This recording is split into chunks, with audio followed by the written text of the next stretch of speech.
Welcome back. If you're just joining us, you're watching the news at 10 live on Channels Television. A reminder of our top stories.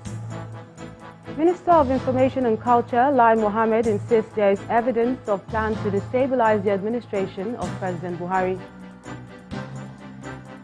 Police rescue Syrian kidnapped since April the 30th in Uran local government area of Akwa Ibom State.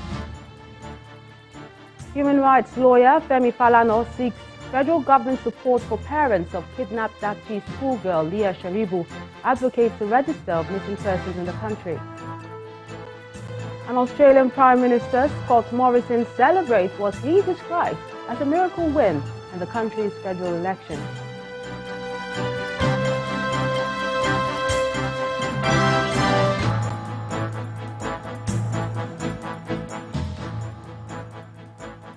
ChannelsTV.com has more information for you, and go to youtube.com/channelsweb to see our videos. Watch us on your mobile device via your browser, or download the Channels TV app for Android and iOS devices from their respective stores. And besides giving you access to news updates on the go, the Channels TV and Channels 24 app has an eyewitness feature, so you can use it to share those pictures, videos, or news of happenings around you. Just install the app, then tap and swipe to reveal the menu and follow the instructions. A group of concerned Nigerians turned out for a special sit-out to show solidarity for the abducted Dapchi schoolgirl Leah Sharibu, as she marks her 16th birthday in custody of her abductors.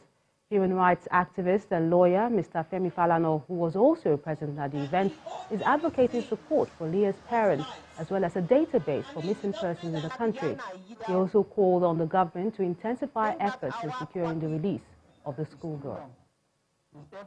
I'm told is particularly set aside for honoring Leah Sharibu, who has just turned 16. You can imagine that a 16-year-old girl decided to hold on to her faith. So she's not just an abductee, she is a prisoner of conscience. The government must do everything to secure the release of that girl. In the interim, on a weekly basis, the Buhari regime must brief the parents of that girl, and indeed the parents of all the abducted girls. The efforts being made to secure the release of their children. It is inhuman, very, very inhuman, for parents of abducted girls to be reading what happens to their daughter or what has not happened to their daughter on the pages of newspapers.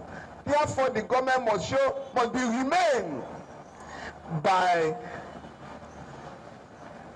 visiting the parents of the abducted girls and assuring them of the efforts being made to release their daughters. All of us have almost forgotten that we still have 112 girls who have not been released, apart from Leah Sharibu. And others that have been abducted, many others. And I think that is the point that has been made here. Again, I want to suggest that we do not have to wait for the government. The human rights community should collaborate with the National Human Rights Commission to have a register of missing persons. Less than 24 hours after the Federal Airport Authority of Nigeria FAN raised safety concerns in and around the Akanu Ibiam International Airport, Enugu, the state government began the demolition of the Ori Emene Market near the airport today. The exercise follows a decision by the State Executive Council, which ordered the closure of the abattoir near the airport and removal of all illegal structures encroaching on the airport land. Our correspondent in Kiruka, Ajogu, has this report. Owners of shops at the Ori Emene Market gathered to witness the demolition of the abattoir and encroachment into the Akanu Ibiam International Airport, Enugu. This action has become necessary following the bird strike on the Air Peace aircraft on the 6th of May, as well as the safety concerns raised by the Federal Airport Authority of Nigeria. Although this action is targeted at the safety of the passengers and traders who have taken their businesses into the airport space. They are unhappy that they weren't given enough time from the time of the order to demolition. They give these people 3 years quick notice. But surprisingly this morning, that as they came to demolish something, what they're supposed to do is to pack all the caterpillars they used to demolish their houses and keep it today and inform them that everybody should pack from now till Monday. Yes. Then Tuesday they will start demolition. Then everybody will hear. Some others are calling for the alternative site for the market. I am pleading with government that they should help us because we are many here.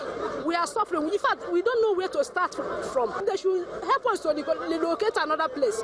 Both the traditional ruler of the Emene community and the Commissioner for Capital Territory Development are appealing to the people to be calm because plans are in place to meet the demand for a new market site. The state government has taken a decision to close the Emene market because of the international airport. And to us as a community, we don't want to lose the international airport because it is very, very essential and beneficial to the people of this area.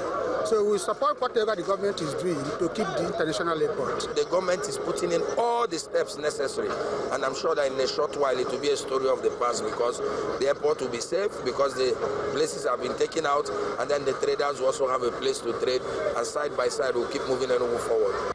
Meanwhile, the relocation of the state-owned broadcast mast on the approach of the runway is also ongoing, and compensation has been paid to the affected communities. Sirika, Ajogu, Channels Television News. Meanwhile, the Minister of State for Aviation, Mr. Hadi Sirika, has commended steps taken by the Enugu State government to improve safety at the Akanu Ibiam International Airport.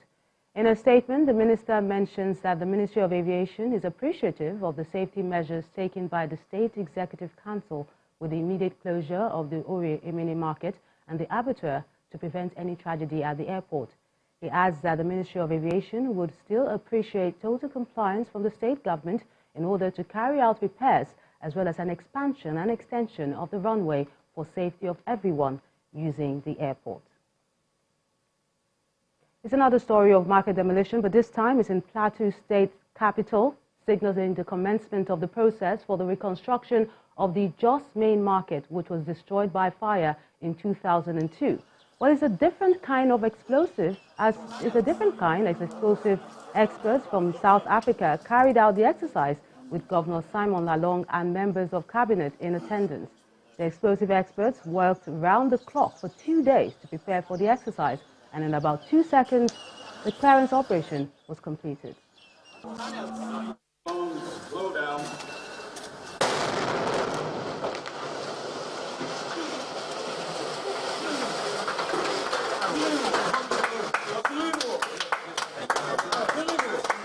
I must rebuild this market. And with God's grace, this is the process. The first process was the demolition. That is the most difficult one today we saw. Because I was also praying that we will have a successful demolition. Once we have the successful demolition, rebuilding the market is no longer a problem for us. We've already made our plans. It's already in the budget.